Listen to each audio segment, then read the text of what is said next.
For those of you that don't know, I'm a person that's in recovery. I lived the addictive lifestyle for the better part of 20 years, during which time I used all sorts of different substances, but primarily my use revolved around alcohol, marijuana, and amphetamines. All of these substances I used to deal with my underlying deep-rooted stories. These things were the solution to my problem, not the problem itself. I spent most of my time trying to fill the internal void with all the external things, the things that we associate with the problem with instant gratification.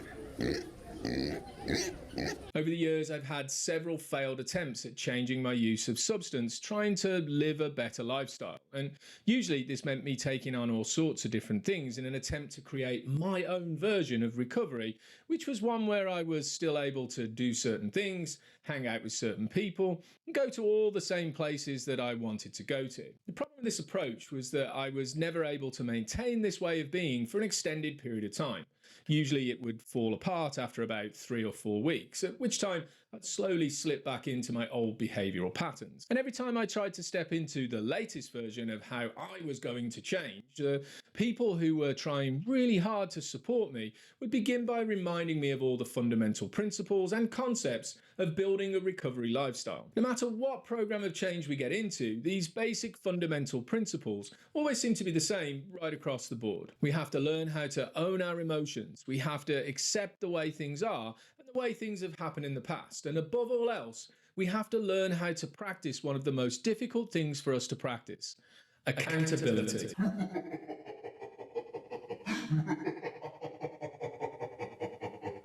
So let's talk about it.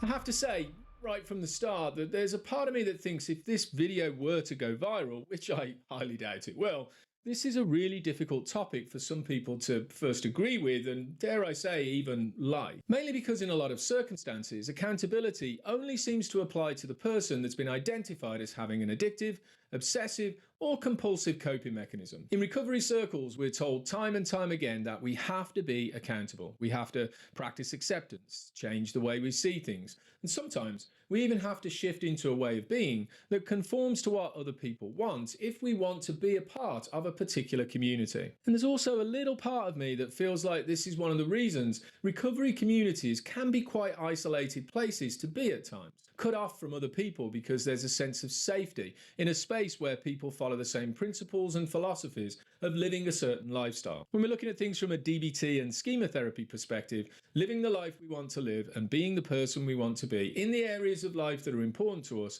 according to our own unique values system, is contingent on being accountable. The definition of accountability in this work is to own our actions and own our emotions, so we stop blaming everyone else for how we feel, and therefore what we do. And to be perfectly honest with you, this was one of the hardest concepts and parts of the recovery process for me to accept. I just didn't want to be accountable for my own emotions because, in my opinion, if everyone saw the world from my point of view, then everything would be fine and I wouldn't have to change a single thing. Now, if you're someone sitting there watching this video thinking, damn straight, man, I totally agree with you on that one, remember, in my world, that would be my way of thinking, not yours, which is totally fine if we all agree all of the time, but that's just simply not going to happen, as it's not how human beings tend to operate. Technically speaking, there's about 8 billion different ways of thinking wandering around on the planet, which is what makes the founding principles of accountability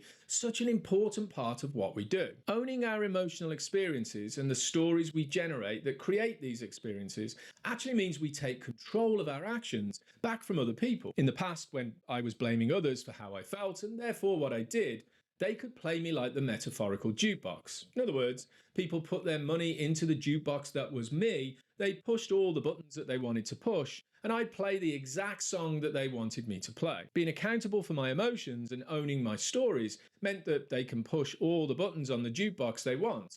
I'm only going to play the songs that I want to play, regardless of their input. Now, this doesn't mean that I don't give a shit about the impact I have on other people in my life. Far from it.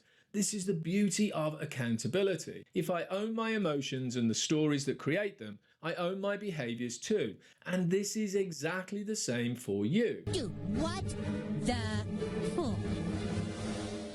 I I can then apologize with authenticity, being accountable for the impact I've had on you and the people around me, making amends by agreeing not to be a certain way moving forward, if this is something I think is necessary for me to do, according to the principles of living the life I want to live, and if this is an area of life that's important to me to do so. At the same time, I'm not responsible for fixing the emotional state of other people, as this is something that's outside of my circle of control. If you've got a story and you don't want to let go of the beliefs associated with this story and the emotional impact this has on your system, then this belongs to you, not me. It's not my responsibility to fix you. This philosophy, once I got my head around the ins and outs of it, understanding that it's not black and white, and in fact it's the very essence of dialectical thinking, gave me the freedom I needed to work a sustainable and effective recovery lifestyle. When I was inside of my recovery community, one that I'd taken the time to create, people acted in the same way, owning their stories, being accountable for their emotions, and supporting each other in a way that was incredibly effective for everyone involved. And then I stepped out into the big wide world, thinking that these principles applied out there too. Boy, I found out pretty quickly that I was in for a bit of a rude awakening. Accountability is something that seems to be lacking all over the place in society on the whole. And when I tried to point this out to others, from a dialectical and objective perspective, I usually got immediately shot down. I was told things like, well, that's on you. You're the one with the problem. So you just have to accept the way that it is. It's your issue.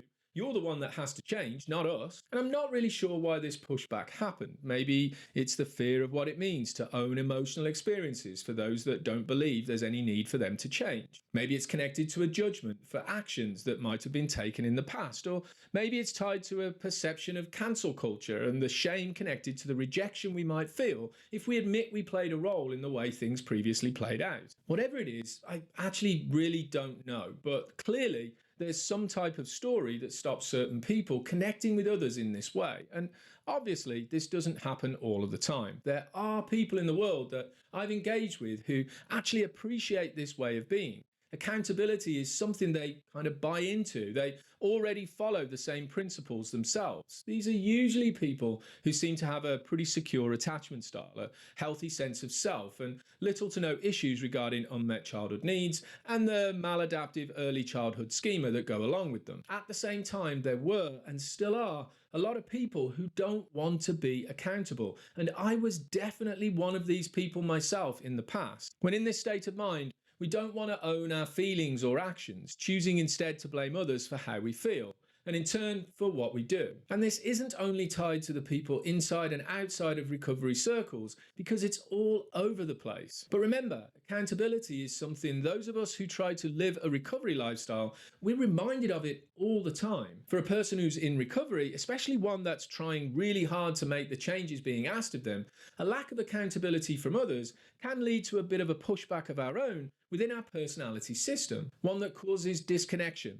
avoidance, a sense of sadness, loneliness, even feelings of toxic shame. One of the more common pushbacks is one that's based in the maladaptive coping mechanism of anger, a sense of frustration that's tied to the type of injustice we associate with the just world myth. It's not fair. If I have to be accountable, then why don't you? And I totally get where this comes from. So if you're a person who's living the recovery lifestyle and struggling with the lack of accountability being shown by those around you, trust me, I completely understand. At the same time, dialectically speaking, we simply cannot change what other people are willing to take on. Radical acceptance is the key for us when we're trying to move forward. Creating the mantra that goes with this particular DBT skill, understanding that there's something that I want that I can't have right now, and it doesn't mean what I think it means in terms of my own recovery lifestyle. On the flip side, if you're a person who's supporting someone in recovery, in my opinion, accountability is absolutely key for you too. Addiction is a family disease, and when one person in the environment